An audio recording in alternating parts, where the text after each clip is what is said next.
عليكم ورحمة الله نحمد الله العظيم ونصلي على رسوله الكريم أما بعد. அன்பான பெரியோர்களே, ஜமாத்தார்களே, அல்லாஹ்வின் அருளால் தராவீஹ் தொழுகையை தொழுது முடித்துவிட்டு நபிமார்களுடைய வரலாறுகளை நேற்றைய தினம் யூசுப் அலைஹிஸ்ஸலாத்து வஸ்ஸலாம் அவர்களுடைய வரலாறினுடைய தொடர்ச்சியை தெரிந்து கொள்வதற்காக நாம் எல்லாம் அமர்ந்திருக்கிறோம். அல்லாஹு தாலா நாம் நோற்ற எல்லா நோன்புகளையும் எல்லா அமல்களையும் முழுமையாக கபூல் செய்வானாக. ஆமீன். அருமையானவர்களே, ஷாம் தேசத்தில் பிறந்த யூசுப் அலைஹிஸ்ஸலாம் சகோதரர்களுடைய பொறாமையின் காரணமாக கிணத்திலே தூக்கி வீசப்பட்டார்கள். அந்த வழியாக மிஸ்ர் தேசத்திற்கு வியாபாரம் செய்வதற்கு ஒரு குழு வந்தது. அவர்களுக்கு தண்ணீர் தேவைப்பட்டது. அந்த குழுவிலிருந்து ஒரு ஆள் வாகனத்திலிருந்து இறங்கி யூசுப் அலைஹிஸ்ஸலாம் அவர்கள் எந்த கிணத்திலே இருக்கிறார்களோ அந்த கிணத்திற்கு தண்ணீர் எடுப்பதற்கு வந்தார்கள். வந்து ஒரு வாளியை போட்டால் அந்த வாளியில் நபியினா யூசுப் அலைஹிஸ்ஸலாம் அவர்களை ஜிப்ரைல் அலைஹிஸ்ஸலாம் அவர்கள் தூக்கி உட்கார வைத்தார்கள். தண்ணீர் எடுப்பவர் மேலே கயிறை இழுக்கிற போது மிக அதிகமாக கனம் தெரிந்தது. ஏதோ மாட்டிக்கொண்டது வந்த இடத்தில் ஒரு அதிர்ஷ்டம் என்று சொல்லி அவர் மேலே இழுத்து பார்த்தால் அழகான ஒரு குழந்தை, அற்புதமான ஒரு குழந்தை. அவர் தூரத்தில் நின்ற தன்னோடு வந்த அந்த வியாபார குழுவை பார்த்து சொன்னார், ஓ மக்களே, ஆதா குலாம், இங்கே ஒரு குழந்தை இருக்கிறது, மிக அழகான குழந்தை இருக்கிறது, எல்லோரும் வந்து பாருங்கள் என்று சொல்ல எல்லோரும் வந்து பார்த்தாங்க. ரொம்ப அருமையான குழந்தை, நபி யூசுப் அலைஹிஸ்ஸலாம், ரொம்ப அழகான குழந்தை. யார் பார்த்தாலும் தூக்கி கொஞ்சுகிற அளவுக்கு, முத்தமிடுகிற அளவுக்கு அல்லாஹ் தஆலா யூசுப் நபிக்கு அவ்வளவு அழகை கொடுத்திருந்தார். இப்போ வந்தவங்க யார் இந்த செயலை செய்திருப்பார்களோ தெரியாது. நம் கையில் இந்த குழந்தை மாட்டிக்கொண்டது, என்ன செய்யலாம்னா நம்ம வளர்க்க முடியாது. மிஸ்ர் தேசத்திற்கு வியாபாரத்திற்காக போகிறோம், அந்த சந்தையில் இந்த குழந்தையும் விற்றுருவோம் என்று சொல்லி மிஸ்ர் தேச சந்தைக்கு கொண்டு போகிறாங்க. அங்கே போய் ஹாதா குலாமுன், இது ஒரு அழகான குழந்தை, இந்த குழந்தையை நாங்கள் விற்பனைக்கு வைக்கிறோம், யாராவது வாங்குபவர்கள் இருந்தால் வாங்கி கொள்ளுங்கள் என்று கூவி ஏதோ ஒரு ஆடு மாடை விற்கிறது போன்று யூசுப் அலைஹிஸ்ஸலாம் அவர்களை வியாபாரம் செய்தார். அப்போ ஒரு ஆள் வந்தார். அவர் யாருன்னா மிஸ்ர் தேசத்தில் நிதி அமைச்சர், மிஸ்ர் தேசத்தினுடைய நிதி அமைச்சர். அவர் வந்தால் சில எண்ணப்பட்ட திருகங்களை கொடுத்து யூசுப் அலைஹிஸ்ஸலாம் அவர்களை வாங்கி கொண்டார். நேராக கொண்டு போய் தம் மனைவிட்ட கொண்டு போய் கொடுத்தார். இந்த குழந்தை இன்றிலிருந்து நம்முடைய குழந்தை, நமக்கு ஏற்கனவே குழந்தை இல்லை, இந்த குழந்தையை நீ உன்னுடைய குழந்தையாக நினைத்து வளர்க்க வேண்டும், எல்லா கலைகளையும் இந்த குழந்தைக்கு நீ சொல்லிக் கொடுக்க வேண்டும், என்னுடைய வாரிசாக இந்த குழந்தையை நான் அறிவிக்கப் போகிறேன் என்று சொல்லி அமைச்சருடைய பாதுகாப்பில் நபி யூசுப் அலைஹிஸ்ஸலாம் அவர்கள் வளர்ந்தார்கள். காலம் கனிய யூசுப் அலைஹிஸ்ஸலாம் அவர்கள் வாலிப பருவம் வந்தபோது யூசுப் நபியினுடைய வாலிப அழகை பார்த்து அமைச்சரின் மனைவி தவறான எண்ணம் கொண்டாள். அவதான் வளர்த்தா, தாயுடைய அந்தஸ்தில் இருந்து வளர்த்ததே அந்த பெண்ணு தான், அமைச்சருடைய மனைவி தான். ஆனால் தான் சொந்த மகன் இல்லையே, தான் உண்மையிலேயே 10 மாதம் சுமந்து பெற்றெடுத்த மகன் இல்லையே. அதனால் யூசுப் நபியினுடைய அழகை பார்த்து அவள் தவறான எண்ணம் கொண்டு ஒரு நேரத்தில், அமைச்சர் இல்லாத நேரத்தில் யூசுப் நபியை தன் அறைக்கு அழைத்து ஏதோ வேலை இருக்கிறது, அந்த ஜாமானை எடுத்தர வேண்டும் என்றெல்லாம் சொல்லி உள்ளே கூப்பிட்டு கதவை தாழ் போட்டாள். சொன்னால், என் மகனாக உன்னை வளர்த்தேன், ஆனால் நான் உண்மையிலேயே உன்னை பெற்றெடுக்கவில்லை, இப்பொழுது உன்னை ஆசைப்படுகிறேன், என்னுடைய இச்சையை நீ தீர்க்க வேண்டும், என்னுடைய ஆசையை நீ போக்க வேண்டும். யூசுப் அலைஹிஸ்ஸலாம் அவங்களுக்கு என்ன செய்யறதுன்னே தெரியல. தன்னுடைய அம்மா இல்லையா, திடீர்னு இப்படி ஒரு குண்டத்திக்கு போட்டா எந்த மகனுக்குத்தான் தலையிலேயே இடி விழுந்த மாதிரி இல்லையா? யூசுப் அலைஹிஸ்ஸலாம் முடியாது என்று மறுக்கிறார்கள். இந்த ஆயத்திற்கு விளக்கம் சொல்லக்கூடிய சில இமாம்கள் யூசுப் அலைஹிஸ்ஸலாம் ஒரு நிமிடம் திகைத்து போய் நின்ற போது, என்ன செய்வதென்றே தெரியாமல் குழம்பி போய் நின்ற போது அங்கே ஜிப்ரைல் அலைஹிஸ்ஸலாம் வந்து யூசுப் நபியினுடைய நெஞ்சிலே ஓங்கி அடித்தார்கள். என்ன யூசுஃபே, திகைத்து போய் நிற்கிறீர்கள், மறுக்க வேண்டாமா? அந்த அம்மா கூப்பிடுற தவறான செயலுக்கு அமைதியா நிற்கிறீங்க, ஏதாவது பேசுங்க என்று சொல்லி ஓங்கி நெஞ்சிலே அடித்த போதுதான் யூசுப் அலைஹிஸ்ஸலாம் சொன்னாங்க, கால மஆதல்லாஹ், அல்லாஹ் என்னை பாதுகாப்பானாக, அல்லாஹ் என்னை பாதுகாப்பானாக. இந்த மிஸ்ர் தேசத்தினுடைய அமைச்சர் உண்மையிலேயே எனக்கு தந்தை இல்லாமல் இருந்தாலும் எனக்கு தந்தையாக இருந்துதான் அவர் என்னை வளர்த்தார், அவருக்கு நான் ஒருபோதும் துரோகம் செய்ய மாட்டேன் என்று சொல்லி கதவை திறந்துட்டு ஓடுறாங்க யூசுப் அலைஹிஸ்ஸலாம். ஓடுனாங்க, உன்னுடைய ஆசைக்கு நான் இடம் கொடுக்க மாட்டேன்னு சொல்லி ஓடினாங்க. இவளும் சும்மா விடுற மாதிரி இல்லை, பின்னாடி துரத்திட்டு ஓடினான். எப்படியாவது என்னுடைய ஆசைக்கு நீ கட்டுப்பட்டு தான் ஆக வேண்டும். கடைசியில் யூசுப் நபியினுடைய பின்னாடி உள்ள சட்டையை பிடிக்க அது கிழிஞ்சு போச்சு. தூரத்தில் இருக்கிற மெயின் கேட்டை திறந்தா யூசுப் அலைஹிஸ்ஸலாம் திறக்கிறாங்க, அமைச்சர் நிற்கிறார். அமைச்சர் நிற்கிறார், பின்னாடியே மனைவியும் நிற்கிறாள். யார்? யூசுப் நபிக்கு பின்னால. தான் கணவர் அமைச்சர் வந்துட்டான்னு தெரிஞ்சோன்ன பொம்பளைங்களுக்கு சொல்ல வேணும்,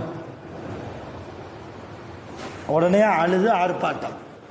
என் அருமை கணவரை நீங்கள் இல்லாத நேரத்தில் நான் பெற்றெடுத்த பிள்ளையை போன்று வளர்த்த இந்த யூசுப் என்னுடைய கற்பை சூறையாட வருகிறார் என்று யூசுப் நபி மேல பழிய தூக்கி போட்டான். அமைச்சருக்கு தெரியும் யூசுப் நபி எவ்வளவு நேர்மையானவர், எவ்வளவு உண்மையாளர், எவ்வளவு கற்பு கரசிக்கு சொந்தக்காரர், எல்லாமே அமைச்சருக்கு தெரியும். தான் மனைவியை பற்றியும் தெரியும், இவ எப்படிப்பட்ட பொம்பளை அதுவும் தெரியும். கூட்டமே கூடிருச்சு. இப்போ என்ன செய்யறதுன்னு அமைச்சருக்கு தெரியலை. இப்போ அங்கே தான் ஒரு பெரியவர் வந்து சொன்னார், ஒன்றும் இல்லை, யூசுப் நபி சொல்கிறாங்க, நான் தவறான வழிக்கெல்லாம் போகலை, உங்கள் மனைவி தான் என்னையை கூப்பிட்டாங்கங்கிறாங்க.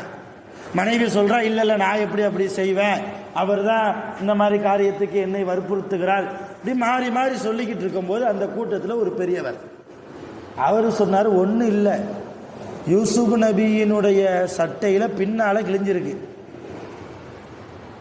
பாருங்க. யூசுப் நபியே உங்கள் மனைவியை தவறுக்கு அழைத்திருந்தால் எங்க கிழிஞ்சிருக்கணும்? முன்னால கிழிஞ்சிருக்கணும். ஆனா இப்ப அவருக்கு பின்னால கிழிஞ்சிருக்கு. இதை வைத்தே முடிவு செய்து கொள்ளலாம் அப்படின்னு சொல்லிட்டு அவர் போயிட்டார். ஆனா அமைச்சருக்கு தெரியுது மனைவி மேலதான் தப்பு இருக்குன்னு, ஆனா மனைவியை தண்டிக்க மனசு வரல. அதே நேரத்தில் மனைவியிடமிருந்து யூசுப் நபியை காப்பாற்றணும். இன்னைக்கு இந்த செயல் நடந்துச்சு, நம்மள்கிட்ட மாட்டிக்கிட்டாங்க, தவறான காரியம் எதுவுமே நடக்காத அளவுக்கு ஒரு சூழ்நிலை ஆகிப்போச்சு. ஆனால் நாளை மறுநாள் இப்படியே நம்ம யூசுப் நபியை பாதுகாத்துட்டே இருக்க முடியுமா? அவர் ஒரு நல்ல மனிதர். அதனால அமைச்சர் என்ன செஞ்சார்? ஜெயிலில் தூக்கி போட்டார். யார? தவறே செய்யாத யூசுப் நபியை ஜெயிலுக்கு போங்கன்னு அவருக்கு அப்படி ஒரு தீர்ப்பை சொல்லிட்டு மனைவியை பார்த்து சொன்னாரு, அமைச்சர் நீ தான் தப்பு செஞ்சிருக்க, உன் தப்ப நீ திருத்திக்க, வஸ்தக்ஃபிரி தம்பிக்கு இன்னைக்கு குந்தி மினல் காத்தியின், உன் தப்பை திருத்திக்க, நீ தான் தப்பான பொம்பளை, ஏதோ மன்னிச்சு விடுறேன் போ அப்படின்ட்டு மன்னிச்சு விட்டார். யூசுப் அலைஹிஸ்ஸலாம் சிறையில் சில ஆண்டு காலம் இருந்தார்கள். சிறையில் போய் சும்மா இருக்கல, அங்கே உள்ள சிறைவாசிகளுக்கு அல்லாஹ்வை பற்றி சொன்னாங்க, தாவா செய்தார்கள். பல கடவுள்களை வணங்கக்கூடிய பலதரப்பட்ட மக்கள் சிறையிலே இருப்பதை உணர்ந்த யூசுப் அலைஹிஸ்ஸலாம் அங்கேயும் போய் அல்லாஹ்வை மட்டும் வணங்குங்கள், அங்கேயும் சில சிறைவாசிகள் யூசுப் நபிக்கு சில தொந்தரவுகளை கொடுத்தாங்க. அப்படிப்பட்ட சூழ்நிலையில தான் 2 சிறைவாசிகள் ஒரு நேரத்தில் வந்தாங்க. யார்கிட்ட? யூசுப் நபிகிட்ட வந்து சொன்னாங்க, இந்த மாதிரி யூசுஃபை நாங்கள் 2 பேரும் 2 வித்தியாசமான கனவை நேற்று கண்டோம். உங்களை பார்த்தா கனவுக்கு விளக்கம் சொல்ற மாதிரி தெரியுது, சொல்றீங்களா?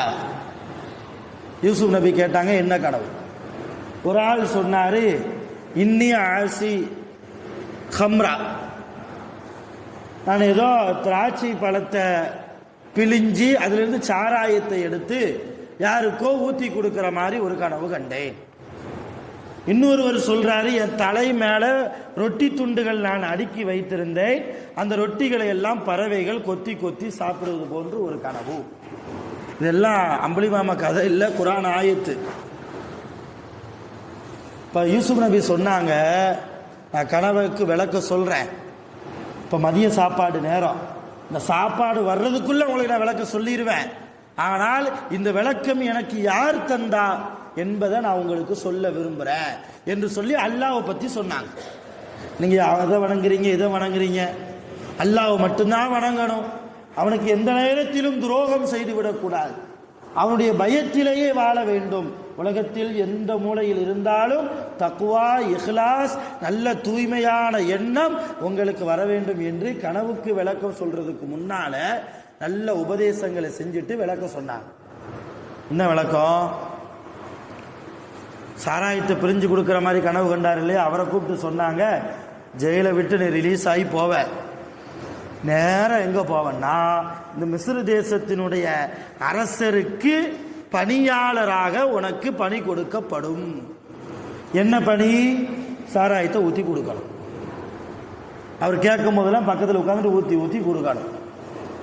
அந்த மாதிரி ஒரு நேரம் வரும், அந்த நேரத்தில் என்னை நீ மறந்து விடாதே. அப்படின்னா என்ன அர்த்தம்? அரசன்ட்ட என்னை பற்றி சிபாரிசு செய்ய, நான் தப்பே செய்யாம உள்ள கிடக்க, என்னை பற்றி எடுத்து சொல்லி என்னை வெளியே கொண்டு வருவதற்கு நீ எனக்கு உதவி செய்யணும். 2வது கனவு கண்டவர்கிட்ட சொன்னாரு, நீ அரசனின் மூலமாக சிலுவையில் அறையப்படுவாய், சிலுவையில் அறையப்படுவாய். அந்த நேரத்தில் நீ உயிரோடு இருக்கிற போது கழுகுகள், பறவைகள் வந்து உன் தலையை கொத்தும், உன் கண்ணை கொத்தும், உன் உடம்பில் உள்ள ஒவ்வொரு பாகத்தையும் கொத்தி திங்கும். இதுதான் நீ கண்ட கனவுக்கு. ரொட்டி மேலே இருக்கு, பறவை கொத்தி திங்கிற மாதிரி கனவு கண்டு இல்லையா, அதுக்கு இதுதான் விளக்கன்ட்டார். யூசுப் நபி அப்படி சொல்லிட்டாங்க. காலம் ஓடுது, யூசுப் நபி சொன்ன மாதிரியே 2 பேருக்கும் நடக்குது. அந்த அரசருக்கு ஊத்தி கொடுப்பவர் அந்த பணியிலேயே அமர்த்தப்பட்டார். இப்படியே சில ஆண்டுகள் கழிந்ததற்கு பின்னால் ஒரு நேரம் அரசர் ஒரு கனவு கண்டார். அரசர் ஒரு கனவு கண்டார். அது என்ன கனவு, அந்த கனவுக்கு என்ன விளக்கம் என்பதெல்லாம் இன்ஷா அல்லாஹ் நாளைய தினம் நாம பார்க்கலாம். இன்னைக்கு நாம தராவினுடைய சிந்தனை என்ன அப்படின்னா, உலகத்தில் எந்த மூலையில் இருந்தாலும் அல்லாஹ்வினுடைய சிந்தனையை அடுத்தவருக்கு கொடுத்துரும். மணிக்கணக்கில் பேசுறது என்பதல்ல, ஒரு வினாடியாவது அடுத்த மனிதர்களுக்கு அல்லாஹ்வுடைய சிந்தனையை நாம் புகட்ட வேண்டும். நபி யூசுப் அலைஹிஸ்ஸலாம் எப்படி ஜெயிலில் இருந்த போதும் கூட சிறைவாசிகளுக்கு அல்லாஹ்வுடைய சிந்தனையை சொல்லிக்கிட்டே இருந்தாங்களோ, இது நபிமார்களுடைய சிந்தனை, நபிமார்களுடைய சுன்னத். அது எல்லா நபிமார்களும் இந்த வேலையைத்தான் செஞ்சாங்க. நபிமார்களுடைய ரசூலுல்லாஹ்வுடைய உம்மத்தில் இருக்கக்கூடிய நாம் 4வது ஜுஸ்ல அல்லாஹ் ஒரு வார்த்தை சொல்றான், குன்தும் ஹைர உம்மா, நீங்கள் தான் சிறந்த சமுதாயம். ஏன் தெரியுமா? தஅமுருன பில் மஅரூஃப் வ தன்ஹவுன அனில் முன்கர், நீங்கள் நன்மையை ஏவுவீர்கள், தீமையை தடுப்பீர்கள். கொஞ்சம் நெஞ்சில கை வச்சு யோசிக்கிறோம், ஏதாவது நன்மையை ஏவுறோமா, ஏதாவது தீமையை தடுக்கிறோமா? சமுதாயத்தை தூர விடுங்க, சொந்த வீட்டில் மனைவிடத்தில், தாயிடத்தில், தந்தையிடத்தில், நாம் பெற்றெடுத்த பிள்ளைகளிடத்தில், நம்முடைய உறவுக்காரர்களிடத்தில் ஏதாவது நன்மை ஏவுறோமா, ஏதாவது தீமைகளை தடுக்கிறோமா? நம்மை குறித்து தான் அல்லாஹ் என்ன சொன்னா, குன்தும் ஹைர உம்மா, நீங்கள் சிறந்த சமுதாயம் என்றார். அருமையான பெருமக்களே, வாய்ப்புகள் ரொம்ப கம்மி. எப்போ நமக்கு முன்னால் மலக்குல் மௌத் ஆஜராக போறார் தெரியாது. ஆனால் அந்த நேரத்தில் மலர்ந்த முகத்தோடு நாம் நம்முடைய மௌத்தை சந்திக்க வேண்டும் என்றால் அல்லாஹ்வுடைய சிந்தனையை அதிகமாக எல்லோரிடத்திலும் பரப்பணும். முஸ்லிம்கள் அல்லாதவர்கள், உறவுக்காரர்கள், நம்முடைய வீட்டு எல்லா இடத்திலையும் பரப்பணும். இன்ஷா அல்லாஹ் அப்படிப்பட்ட ஒரு சிந்தனையை இன்றைக்கு தராவி சிந்தனையாக உங்களுக்கு தந்து நான் நிறைவு செய்கிறேன். வல்ல ரஹ்மான் நம்முடைய எல்லா பாவங்களையும் முழுமையாக மன்னித்து அருள் புரிவானாக. உலகத்தில் வாழ்கிற போது நீண்ட ஆயுள் கொடுக்கப்பட்டு உடல் ஆரோக்கியத்தோடு, ஆஃபியத்தோடு, மனராகத்தோடு, மகிழ்ச்சியோடு, சலாமத்தோடு, நோய் நொடிகள் இல்லாமல், ஆஸ்பத்திரி செலவுகள் இல்லாமல் அல்லாஹ் நம்மை உலகத்தில் வாழ வைப்பானாக. நாளை கியாமத்தில் பாக்கியவான்களுடைய கூட்டத்தில் நம்மையும் நம்மை பெற்றெடுத்தவர்களையும் நாம் பெற்றெடுத்த பிள்ளைகளையும் அல்லாஹ் ஒன்று சேர்த்து வைப்பானாக. ஆகிரு தஅவானா அல்ஹம்துலில்லாஹி ரப்பில் ஆலமீன்.